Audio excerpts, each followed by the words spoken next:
Hello and welcome back to another episode of Unknown Military History. I know it has been a while, as I've been busy with school and other personal things in my life, so without further ado, we would continue this series on the Polish-Soviet War, discussing Operation Kiev.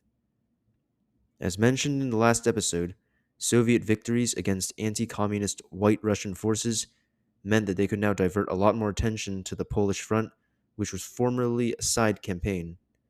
In the end of the last episode, we discussed Soviet preparations and order of battle, and now we shall discuss that of the Poles. By early 1920, the Polish army under Marshal Pilsudski was made up mainly of Polish, Belarusian, and Ukrainian fighters.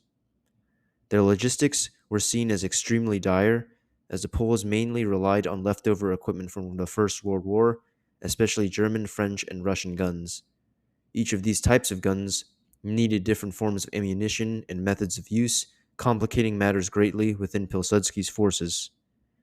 By early 1920, the Polish army had grown from 100,000 to over 500,000 much needed men, and their numbers would reach over 700,000 within the middle of the year, which roughly matched up with Soviet forces deployed on the border. Marshal Pilsudski and the Polish General Staff knew that the Soviets were planning a major attack, so they decided to strike first. Thus, plans for Operation Kiev were commenced. Pilsudski planned to launch an attack on the southern Ukrainian front with the goal of capturing Kiev. The goal to capture Kiev was not only to drive Soviet forces back, but to also install a Polish allied government in place in Ukraine under Pilsudski's ally, the proclaimed Supreme Commander of Ukraine, Simon Petlura. Due to the fact that the White Russians had largely been defeated by the Soviets, Pilsudski decided to take this opportunity to attack. Meanwhile, on the Soviet side, the invasion was delayed yet again due to the need for Leon Trotsky's forces to reorganize. This was because a large rebellion had broken out in Russia, the Pitchfork Uprising, which led to Trotsky having to leave Ukraine and Belarus to his commanders to deal with the rebellion, as well as political matters with Lenin. Thus, convinced that the Soviets did not have major military forces at hand, as well as assured of the support of the Ukrainians, Pilsudski decided to commence the Kiev expedition beginning April 25, 1920. Pilsudski divided his forces into three armies, arranged from north to south, the 3rd, 2nd, and 6th Armies. As the armies began to cross the border, they were met by the Soviet 12th and 14th Armies under the command of Alexander Yegorov. Yegorov's forces along the southwestern front were weaker and more poorly equipped than that of the Poles. Though Pilsudski expected the Soviets to put resistance against the Polish advance, Yegorov ordered his forces to gradually withdraw and refrain from fighting Pilsudski's armies. The Polish advance on the southern Ukrainian front was swift, displacing any Soviet armies past the Dnieper River. On the 26th of April, Zhytomyr was captured. As the Poles continued to advance, they were met with almost no resistance, recapturing many towns along the way. Yegorov had quickly withdrawn any remaining Soviet units, and on the 6th of May, the Soviet 12th Army evacuated from Kiev. In a letter from Marshal Pilsudski to one of his commanders, General Edward Ride Smigly, he referred to the Bolsheviks as beasts, who fled from Kiev instead of defending it. Thus far, the Poles had captured 20,000 Red Army troops, while only losing 150 soldiers during the entire operation. On the 7th of May, Polish troops and their Ukrainian allies entered Kiev, and 2 days later would celebrate a victory parade. Control of Kiev was transferred to the Ukrainian People's Republic, with the Ukrainian 6th Division organized there.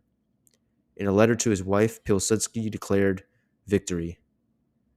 However, this was only the beginning. As mentioned before, the Poles had not truly faced the brunt of Soviet forces, only capturing minor groups of the withdrawn 12th Army. The speed and amount of the Polish advance would elicit a strong response from Russia. Using the aggressive Polish advance as casus belli, Lenin and Trotsky would call for a total war against the Poles, ridding Russia of anti-communist sentiment, as the majority of the populace now stood ready to contribute to the fight against what they saw was Polish aggression.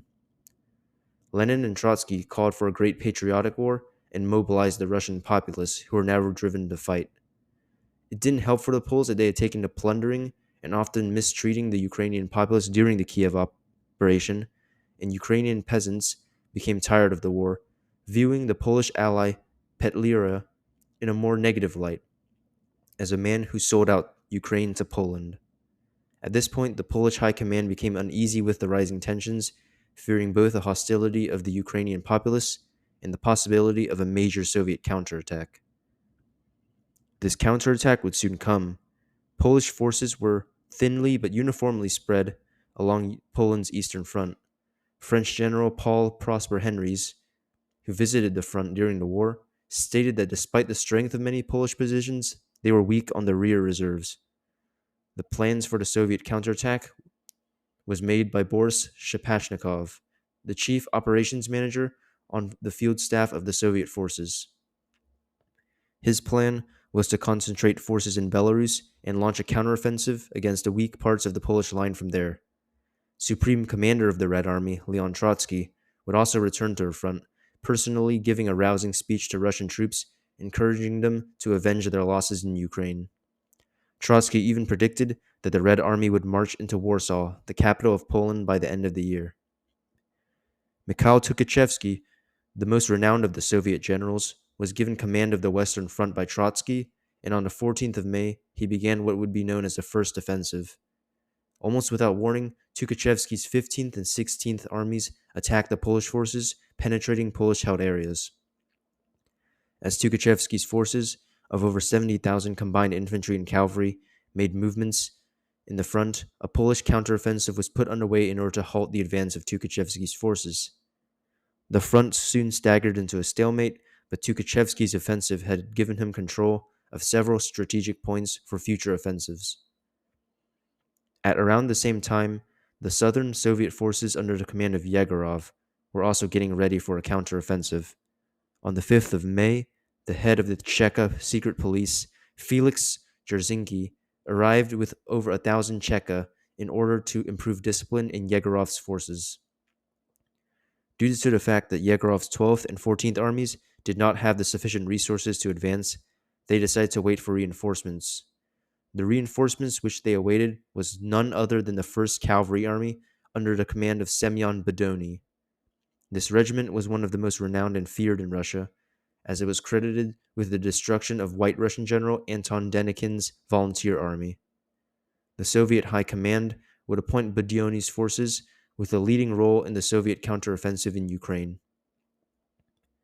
In preparation for the Soviet counteroffensive in Ukraine, Polish Marshal Pilsudski established 57,000 soldiers to hold the captured territory.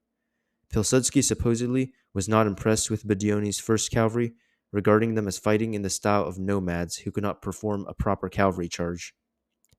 Alexander Yegorov's plan was for Bedony's 1st Cavalry Army to penetrate Polish formations and flank them in the rear, while the 12th and 14th armies would assault Polish positions from the front, destroying them.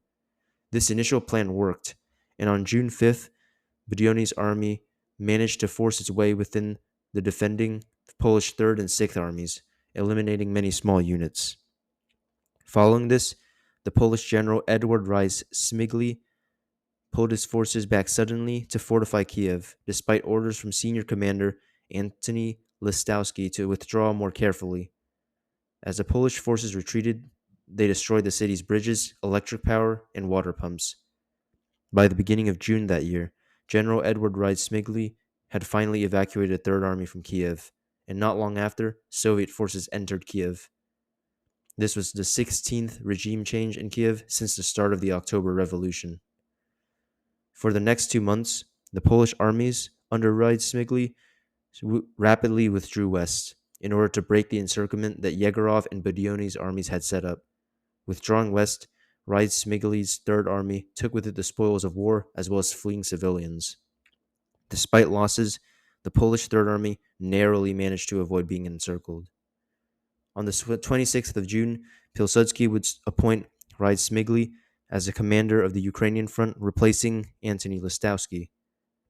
The Polish armies, however, were facing a dire situation, as they had lost the strategic advantage they had at the beginning of the campaign in Ukraine. the morale of the Polish and Ukrainian soldiers was at an all-time low.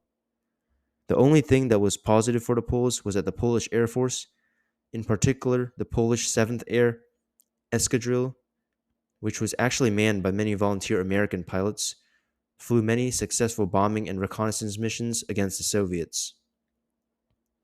One Polish commander even stated that, quote, "Without the American pilots, we would have been long gone." The success of these pilots, including the leading pilot, Marion C. Cooper, helped slow down the progress of Budyonny's cavalry. With the help of these pilots, the Poles were able to withdraw successfully, though not long before the Poles had owned Kiev. In July, the Poles engaged in a series of inconclusive battles against Soviet forces at the cities of Bloodied and Berestechko. Eventually, Pilsudski decided to pull troops from these regions to defend Warsaw. In the end, the Polish armies had been forced to withdraw to their initial positions at the start of the offensive. The Kiev expedition had ended as a disaster for the Poles and their Ukrainian allies. However, the Polish forces had lived to fight another day. The defeat of the Kiev expedition had ended Pilsudski's goal for the Intermarium, a grand alliance of Eastern European and Baltic nations under the leadership of Poland. But this was not the end of the war. On the 4th of July, Mikhail Tukhachevsky's northern forces eventually broke through the stalemate and was moving toward the vicinity of Warsaw, the capital of Poland. Reeling from the sting of defeat, the Poles needed a miracle. However, that will be covered in the next episode. Will the Soviets crush Poland like they did with the White Russian armies? Or will Poland have a miracle? Stay tuned.